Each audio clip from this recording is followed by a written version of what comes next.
demandez-vous, dit Nietzsche ici, demandez à ceux que vous connaissez s'ils aimeraient revivre leurs 10 ou 20 dernières années, vous distinguerez vite lesquels sont prédestinés à adopter ce point de vue supra-historique. Certes, ils diront tous non, mais ce sera diversement, ça nuancé. Certains s'en hargniront à dire, mais les 20 ans à venir sont meilleurs, etc. Ce sont ceux, mais enfin là je m'arrête ici pour passer aux commentaires que l'on pourrait faire pour ce passage, mais en le reliant déjà à quelque chose d'autre, on voit chez Nietzsche par conséquent cette diversification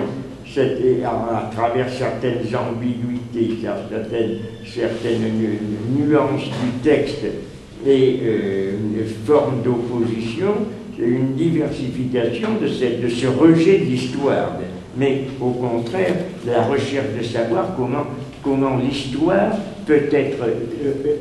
en tant qu'historicité de l'être humain, enfin c'est ça, l'histoire comprend-elle, voilà ce que veut dire Nietzsche, l'historicité de l'être humain et sa forme de temporalité. Oui et non. Oui et non, et en gros la réponse sera non, parce que l'histoire telle qu'elle se présente comme science, et science positive en particulier dans sa recherche de positivité, passe à côté de ce qui ne sera au su et selon les historiens eux-mêmes, toujours inaccessible, c'est-à-dire cette non-historicité dans laquelle la vie prend source et qui exprime en permanence sa naissance, sa continuation, la variation, les variations de son flux, c'est-à-dire l'événement. C'est-à-dire il y a quelque chose d'incommensurable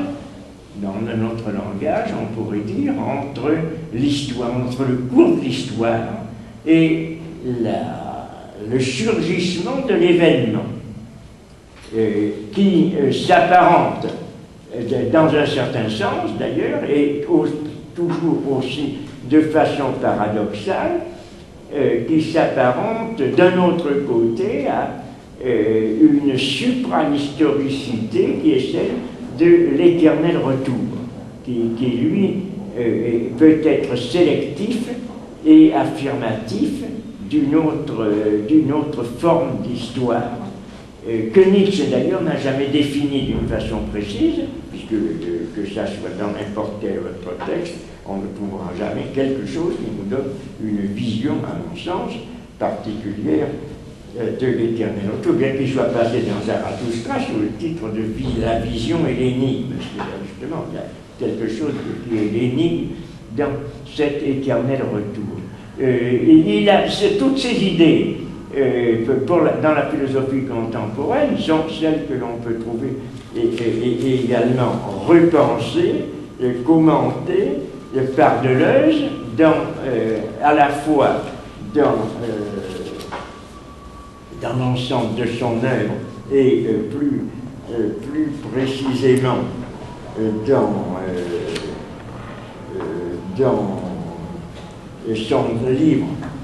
son livre sur Nietzsche, dans son livre sur la philosophie de Nietzsche, ou Nietzsche, je ne sais pas comment ça s'appelle, non, c'est pas la philosophie de Nietzsche. Nietzsche et la philosophie. Nietzsche et la philosophie, c'est ça. Il y a et également que l'on peut trouver, mais d'une façon peut-être un peu trop rapide, indicative, mais il faut malgré tout s'en souvenir aussi et le noter par Eugène Fink dans c'est son livre à lui, à Eugène Fink, qui s'appelle La philosophie de Nietzsche, lorsqu'il mentionne, à très juste titre,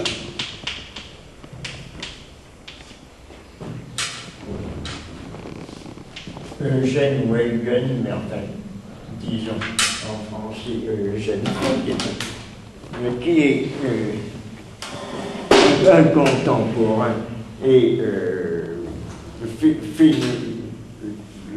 phénoménologue, disciple de Husserl et de Heidegger, lorsqu'il dit, en commentant la deuxième ligne actuelle, que cette opposition mentionnée par Nietzsche de la vie à l'histoire est en effet sous-tendue par une compréhension, la recherche d'une compréhension profonde de ce qu'il appelle l'historicité de l'être humain. Et c'est en précisant que c'est l'orientation pratique de la vie qui s'apparente aussi à une volonté d'action, à une volonté d'avenir, qui révèle dans le passé, en le ressaisissant, en le reprenant en compte, ce qu'il y a d'orienté vers l'avenir. Donc c'est une historicité de l'être, ce n'est pas un simple pamphlet circonstanciel contre les excès ou les tentatives inexactement, abusivement scientifiques de l'histoire contemporaine qu'il critique. C'est dans cette deuxième ligne actuelle un ensemble de la philosophie de Nietzsche que l'on peut déjà saisir dans son développement et dans sa compréhension du devenir et de l'historicité, ce qui est très juste. Pour Deleuze, il faut compléter cette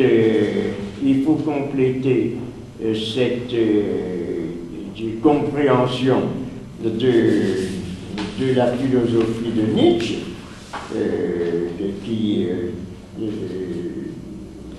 qui voit justement à la fois dans cette deuxième ligne actuelle et à la fois dans l'ensemble de son œuvre une orientation de l'histoire homogène, de l'histoire reposant sur une temporalité homogène vers une compréhension événementielle. Il y a chez Deleuze quelque chose qui également est repris dans Qu'est-ce que la philosophie, sous une autre forme, où Nietzsche où il y a moins un appel à Nietzsche qu'une référence et un appel à quelqu'un qui est un contemporain de Nietzsche, qui vraisemblablement ne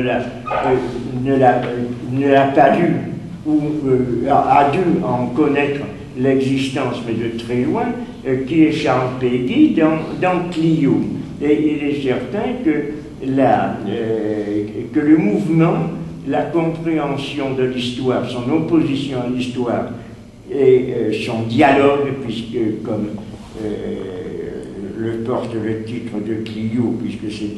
un dialogue de l'histoire, dans ce dialogue de l'histoire fait penser beaucoup à cette confrontation que fait de Nietzsche entre le caractère objectif, le caractère abstrait et également mortifère de l'histoire, dans son orientation vers sa scientificité propre, et d'autre part l'événement en tant que ce surgissement imprévisible qui nous permet de ressaisir une temporalité autre, faite, dit Péguy, de ventre et de nœud, de points d'arrêt, de points de concentration, de tension et de détente, qui est associé beaucoup plus à une temporalité de la mémoire qu'à cette abstraction objectivante qui est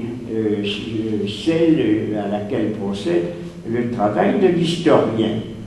Donc il y a une opposition également chez Péguy de ce qu'il appelle la longitudinalité de l'histoire,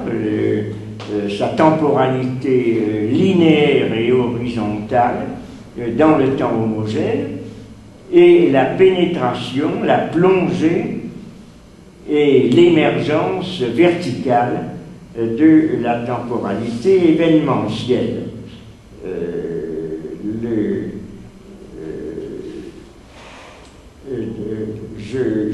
J'ai noté ici comme formule dans Nietzsche et la philosophie de Deleuze, le passage qu'il consacre, enfin le passage, les expressions qu'il consacre à l'éternel retour, page 54, pour montrer justement que la temporalité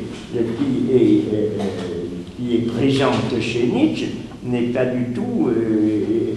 de nature linéaire, bien que Nietzsche n'utilise pas cette expression. Il n'utilise pas l'expression de linéarité que l'on trouvera au contraire chez Péguy. Deleuze l'utilise à l'égard de Nietzsche, et en même temps aussi en lui appliquant comme on dit, une grille de lecture qui est assez bergsonienne, puisqu'il parle de la présence du passé dans le présent. Le présent passe, est passé en même temps que le présent, écrit Deleuze, ce sont ses expressions. L'instant est à la fois passé et présent et avenir. Donc il y a quelque chose qui, dans la conception nietzschéenne, bien qu'encore une fois cette formulation n'appartienne pas à Nietzsche, se trouve très proche de la pensée bergsonienne. Péguy, lui, quant à lui, se rattache d'une façon très directe à Bergson, puisqu'il est l'auteur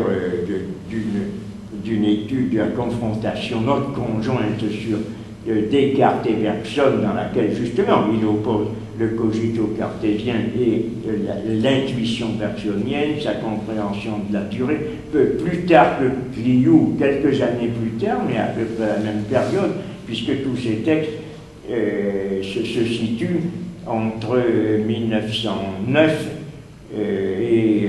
1914, date de la mort de Péguy, donc dans une période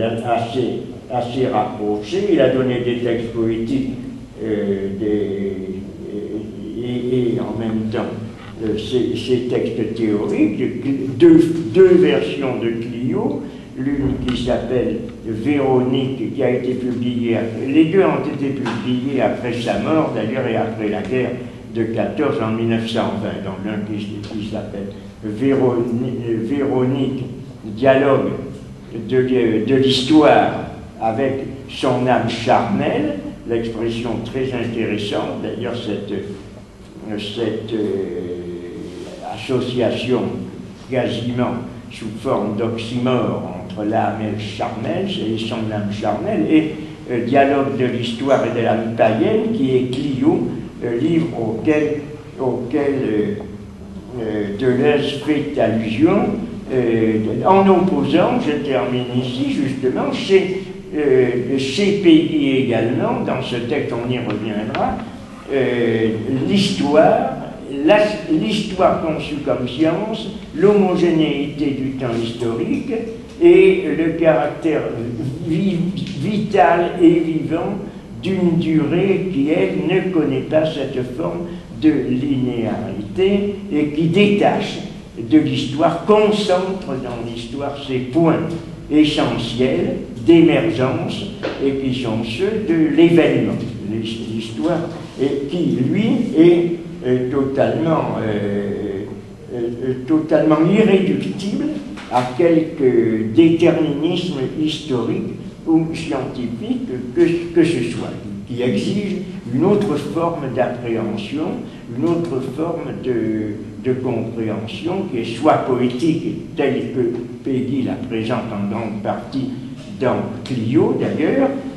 soit intuitive dans les allusions qu'il fait à la compréhension de la durée bergsonienne. Donc c'était un peu ce que je voulais dire et je passe à vos questions, parce que c'est à partir peut-être des remarques que l'on pourra faire sur des choses qui sont connues un peu de tout le monde, mais qui donnera l'occasion justement de préciser certains points. Je veux bien intervenir. Non, vas-y. Non, c'était simplement pour revenir au passage que vous avez commenté longuement, là, le passage que vous avez lu. C'est ça. Moi, ce qui m'intéresse, enfin, dans ce passage-là, ce que je comprends, c'est que je ne sais pas si c'est, en tout cas, je ne sais pas si c'est nouveau à cette époque de Nietzsche, mais c'est que Nietzsche il prend en compte, j'ai l'impression qu'il met en place ou qu'il retrouve une conception de l'histoire, dans laquelle on prend en compte cette dimension du hasard, ou de ce que les Grecs appelaient la tuké, oui, ou l'ananké chez Aristote. Dans le passage que vous avez lu, moi ce qui m'a intéressé, c'est ça, c'est aussi ça la vie. Alors bon, l'éternel retour, je ne connais pas, mais la vie, c'est aussi ça. C'est aussi sa dimension de non prévisible et de non-conscientisation. Ce qui est intéressant aussi, c'est que l'histoire, et on le retrouve là dans le texte, où à un moment donné, il critique Hegel, clairement la conception de l'histoire chez Hegel, et voilà où ce rapport à l'histoire chez Nietzsche n'est pas complètement objectivable, n'est pas complètement conscientisable, enfin ne relève pas seulement d'une conscience, et ne relève pas d'une compréhension de l'homme, ou des hommes, ou de l'être humain, conscient lui-même complètement de ce qu'il fait. Et je trouvais ça assez intéressant. Et puis c'est cette... je le relis aussi avec Schopenhauer, l'éducateur que vous avez évoqué, puisqu'en fait, il oppose deux types d'histoire, mais par rapport aussi à deux types de culture, deux types de conception de la culture. C'est-à-dire, finalement ici, un petit peu ce qui est en jeu, c'est l'histoire vivante ou l'histoire morte. Comme il y a une culture morte et une culture vivante ou véritable, ou voilà, oui. C'est vraiment... Oui, tout ça, c'est cela, chez Deleuze, est mis en relief dans un passage qu'il faut relier à cela, ce passage est au fond un commentaire un peu greffé, sans qu'il le dise exactement, sur ces inactuels. C'est au début de Dialogue, lorsqu'il parle justement, il introduit le mot d'atmosphère à propos de la personnalité et à propos de la différence entre le jeu du sujet et la personnalité, et l'atmosphère d'ailleurs de la personnalité, et d'autre part la production du hasard, le coup de dé dans des combinaisons, avec certaines des combinaisons qui ne tiennent pas à l'ordre de la détermination de la causalité historique proprement dite, mais justement qui tiennent beaucoup plus à cette chance de hasard telle que Nietzsche lui-même d'ailleurs cite aussi à travers